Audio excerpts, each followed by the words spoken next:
Olá, sejam todos novamente bem-vindos. Estamos aqui com o meu colega médico veterinário, também formado na URGS, José Pedro Martins. O José, ele é assessor técnico do CRMV e o José veio contar para nós qual é o papel do CRMV, o que faz o CRMV, para que serve o CRMV e para que serve aquele boleto que tu recebe todo ano e tu paga. José veio esclarecer qual que é a função e a importância de uma entidade de classe como o CRMV. Seja muito bem-vindo e eu já queria, além de que tu te apresentasse, contasse para nós qual que é o papel, de fato, do Conselho Regional de Medicina Veterinária. Seja bem-vindo, José. Ok, muito obrigado, uma boa tarde. O meu nome é José Pedro Martins, eu sou veterinário formado pela URGS em 1978 e há 45 anos atuando no Conselho de Medicina Veterinária. Eu comecei como fiscal, depois fui chefe do setor de fiscalização, aí fiz a coordenação institucional e agora estou na coordenação técnica. Então a coordenação técnica, ela tem a obrigação ou a função de assessorar a diretoria executiva, os conselheiros, toda a parte administrativa em questões relacionadas com a atividade do conselho. Essa pergunta que tu me fizeste, se nós fizermos essa pergunta para qualquer profissional que tenha conselho, ele vai responder a mesma coisa. O administrador não gosta do seu conselho, o médico não gosta do seu conselho, o engenheiro não gosta do seu conselho. Por quê? Porque os conselhos, eles foram criados, os conselhos, é bom que se diga, os conselhos são instituições públicas. E aí vem, digamos assim, o primeiro grau de antipatia da classe. Porque a gente diz o seguinte, não, o conselho ele foi criado para proteger os interesses da profissão. Mas, na realidade, a gente tem que se ater ao que a lei determina. O conselho só pode atuar no estrito sentido da lei. E muitas vezes o interesse do profissional não está contemplado na lei e o conselho não pode fazer.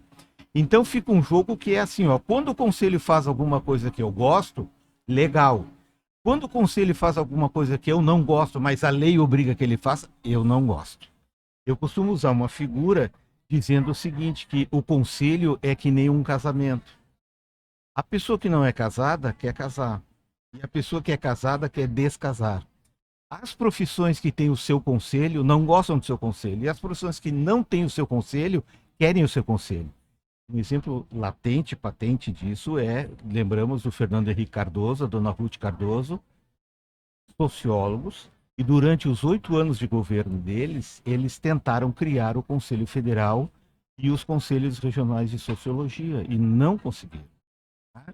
Então a gente vê essa dualidade, né? Profissões que não têm conselho querendo o seu conselho e profissionais que têm o seu conselho não querendo o seu conselho.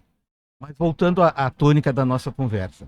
Então os conselhos eles foram criados para quê? Para fiscalizar o exercício profissional. E ninguém gosta de ser fiscalizado. Por que o conselho tem que fiscalizar? Porque é a atividade finalística. Obviamente que o conselho, para poder fiscalizar, ele precisa ter um regramento. Então nós temos as leis, nós temos os decretos, nós temos atos normativos do Conselho Federal, que são as portarias, resoluções. Então essa é a função de disciplinar. O conselho também tem a função de registrar. Isso é, todo profissional, para fazer o exercício da sua profissão, ele precisa ter uma inscrição no conselho, ele vai receber um número de CRMV e ele vai utilizar. E o conselho também serve como tribunal de honra, porque a medicina veterinária tem um código de ética.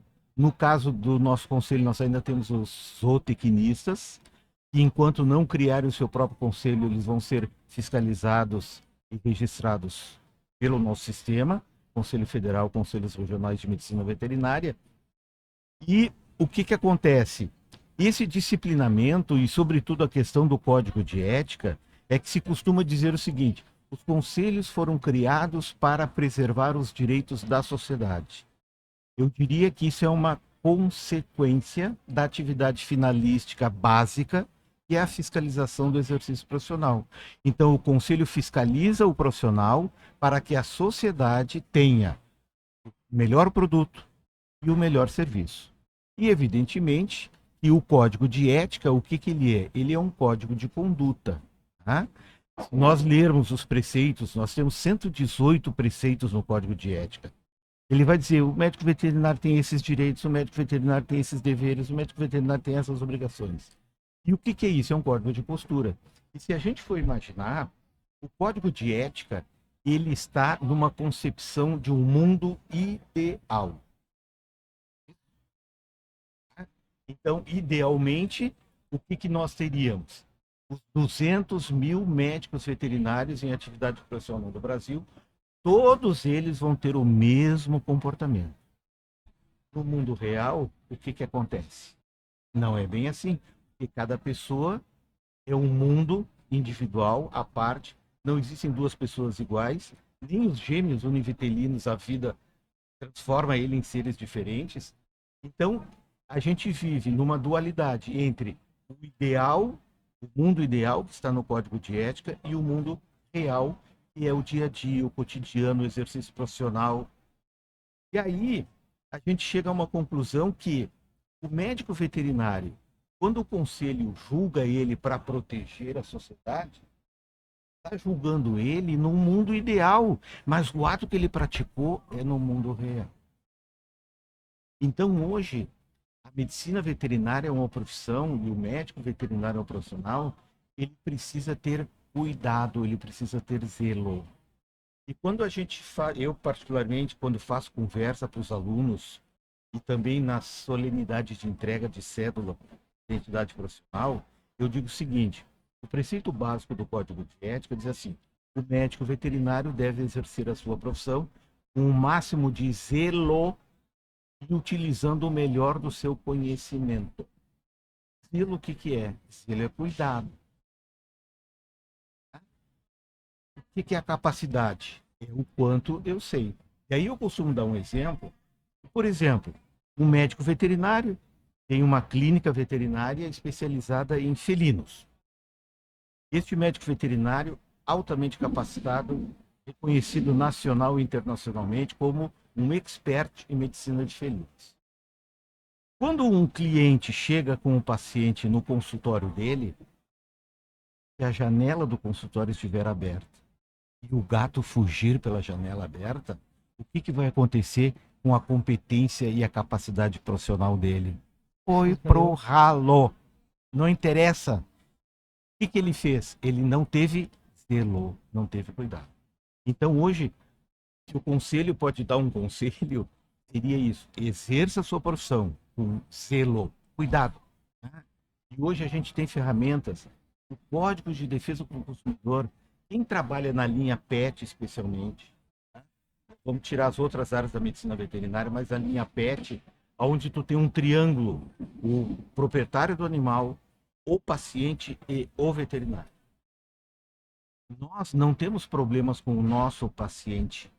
Nós entendemos ele, ele nos entende. O nosso problema é com o cliente.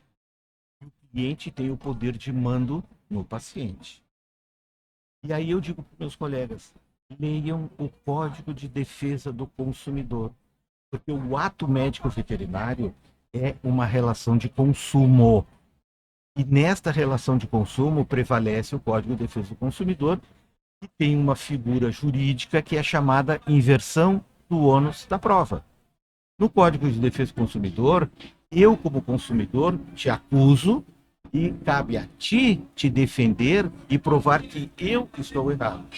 Então, hoje existem ferramentas básicas como os termos de consentimento livre e esclarecido, que eu costumo chamar de burocracia veterinária. Hoje, quando a gente vai, vamos tomar uma relação com a medicina. Hoje, quando eu vou fazer um procedimento cirúrgico de baixíssima complexidade, eu tenho que chegar no hospital 2 horas antes, vou para a área administrativa, preencho um monte de documentos. Naqueles documentos, se eu for ler nas entrelinhas, está dito assim, ó, se Deus causar um dilúvio agora, o hospital e o médico não têm responsabilidade nenhuma, o problema é teu. E aí o veterinário, muitas vezes, ele se sente constrangido com esta burocracia necessária. Então, os termos de consentimento livre esclarecido, aquela consulta em que o profissional vai esclarecer o proprietário olha, nós vamos realizar tal procedimento. Esse procedimento pode ter tal resultado, a gente pode ter tais intercorrências, enfim, deixa tudo esclarecido. Porque quem é que detém o conhecimento? Somos nós. Então é a nossa obrigação, é o chamado dever de informação. E é dever ou obrigação do conselho tutelar esses veterinários quando eles têm a dúvida, quando eles estão com dificuldades, Sim. Porque para além da atividade, quando tu traz a atividade fiscalizatória punitiva, mas vamos falar sobre prevenção, né? E aí eu queria emendar nessa pergunta, vendo a tua história brilhante de 40 anos de mercado, o mundo mudou. O mundo está numa outra velocidade hoje em dia e talvez ética segue sendo ética sempre, né? Mas algumas coisas morais mudaram de lá para cá, né? Então, o conceito de ética e moral, não precisamos entrar num debate filosófico aqui, mas entrando nessa tua visão, ao longo desses 40 anos, como tu enxerga os desafios hoje do médico veterinário e como que o conselho está aqui para contribuir com ele? Isso é importante, porque assim, ó, se nós pegarmos a história dos códigos de ética, nós já estamos na 4ª versão, tá? Aí eu pergunto assim, ó, por que de tempos em tempos o Conselho Federal e os conselhos regionais, eles têm que fazer alterações no Código de Ética? Porque o Código de Ética, ele reflete a relação do profissional com os usos e costumes da sociedade. Se nós pegarmos as primeiras versões do Código de Ética, não tem nenhum capítulo que dedique a responsabilidade do médico veterinário com o meio ambiente, com o bem-estar animal, com a justiça. Então, os usos e costumes da sociedade vão moldando o Código de Ética e, consequentemente, vão moldando a postura do profissional com a postura do proprietário, do cliente. Eu não posso chegar para uma situação, uma situação hipotética, tá? Eu sou um clínico de pequenos, estou recebendo aqui um proprietário que diz que o animal é o filho dele, que eu faça tudo o que for possível e imaginável para salvar a vida dele. Aí quando eu apresento os honorários, ele diz assim, mas é só um bicho. Sim, mas que amor incondicional é esse que está tutelado a uma cifra, a um valor, né? Então, essa relação o veterinário tem que saber fazer, né? Isso é importante. E muitas vezes, o grande problema que a gente vê nos processos éticos é que não tem a informação, o dever de informação não foi cumprido, tá? E o que dizia o Abelardo Barbosa, o Chacrinha? Quem não se comunica, se trunca. Então, essa é a grande vertente hoje. E aí nós temos, no estado do Rio Grande do Sul, 31 cursos de medicina veterinária. No Brasil, nós temos 550 cursos de medicina veterinária. Nós temos uma infinidade de alunos se formando. Para tu teres uma ideia, nós inscrevemos de 1.000 a 1.200 profissionais por ano. Esses profissionais estão aptos a exercer a profissão. Por quê? No momento que o veterinário cola grau, né, que o reitor ou o representante da universidade diz assim, a vós também confira o grau de médico veterinário, perante a lei ele tem 100% de capacidade, ele tem 100% de conhecimento. Quer dizer, a confiança da sociedade, a confiança do conselho no profissional é 100, é absoluta. E ele vai, no decorrer da vida profissional dele, maculando esse 100%, aí vai baixando 90, 80, tá. Aí quando ele comete um deslize ético, é obrigação do conselho fazer esse julgamento. E é assim, ó, eu vou te dizer, é uma atividade desgastante. Tu, veterinário, tendo nas tuas mãos a vida profissional de um colega teu, tá? Que por desconhecimento, descuido, não houve dolo, não houve má fé, ele cometeu um deslize ético. E tu traz assim que a gente, vamos lá, é como se fosse um videogame no conselho. A gente sai da faculdade com a vida cheia e vai perdendo ao longo do jogo da vida, né? E tu traz o número de faculdades que a gente tem no Brasil e há uma preocupação grande, primeiro, com a quantidade de médicos veterinários e com a qualidade da formação desses médicos veterinários? Será que nós temos 550 professores de silvestres capacitados a dar uma boa aula de silvestre no Brasil? Qual é o papel do conselho diante a mercantilização do ensino? Assim, ó, isso não é um problema da medicina veterinária, tá? É um do problema, país. É do país. Por quê? O Ministério da Educação, por legislação, ele tem autonomia para a criação de cursos, tá? Então, a gente pode fazer o seguinte questionamento: o interesse de uma instituição de ensino em criar um curso de medicina veterinária, esse interesse é social, é econômico, é técnico? Por exemplo, hoje os cursos mais caros nas instituições privadas é a medicina e é o vestibular mais concorrido que tem, tá? A veterinária também. A semana passada eu fui dar uma palestra para os alunos do primeiro semestre da UBRA, em Canoas. E eu estava conversando com o coordenador do curso, o professor Jean, e ele disse assim que o cavalo caramelo, que a UBRA adotou como seu CEO, como seu mascote, chamou alunos para o vestibular. Foi crescente o número de alunos matriculados no vestibular para a veterinária. Então, a medicina veterinária ela tem esse apelo da sociedade. E por isso que as instituições criam cursos de medicina veterinária, que é um curso caríssimo, porque tu tem que ter todo o aparato para fazer as aulas práticas, tu tem que ter hospital veterinário, um corpo docente altamente qualificado, né? E aí, o MEC tem autonomia para isso. O Conselho Federal tem uma Comissão Nacional de Ensino da Medicina Veterinária e agora durante 2021, na época da pandemia, eles se debruçaram sobre 22 projetos pedagógicos que estavam no MEC para abertura de cursos de medicina veterinária. E eles analisaram, na visão do Conselho, que tipo de profissional o Conselho queria, e também levando em consideração as DCNs, que são as Diretrizes Curriculares Nacionais, que é a cartilha de como o veterinário tem que ser formado. E existe uma conclusão triste: nenhum desses 22 projetos pedagógicos atendia minimamente os requisitos necessários para a formação de um bom profissional. Mas o conselho não tem poder de veto. Não tem poder de veto.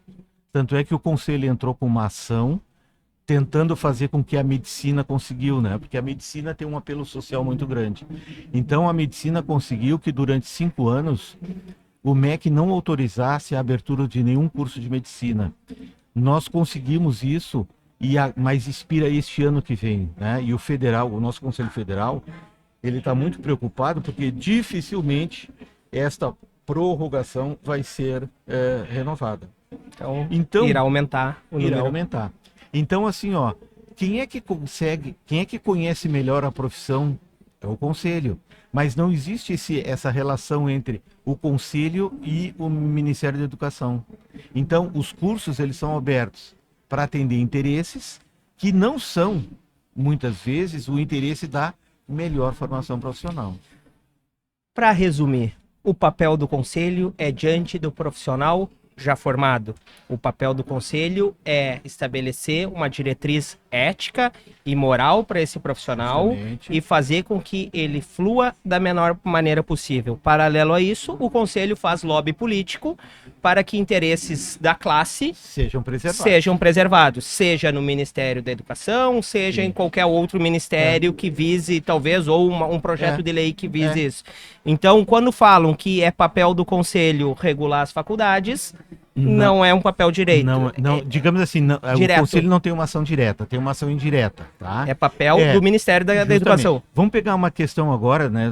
Saiu na imprensa agora na quinta-feira da semana passada, por ingerência do Conselho Federal, a Anvisa liberou para que médicos veterinários possam fazer prescrição de canabidiol, que antes era a prerrogativa única do médico. Isso foi o quê?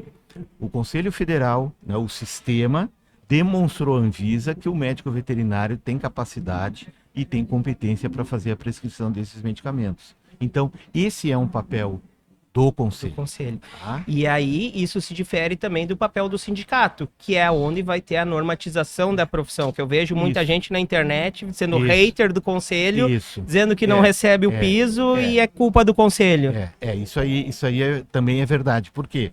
A gente tem, é aquele velho ditado, né? Cada macaco no seu galho. O sindicato, ele tem a prerrogativa de defender os interesses do médico veterinário enquanto trabalhador, seja ele autônomo, empregado de empresa privada ou empregado de empresa pública.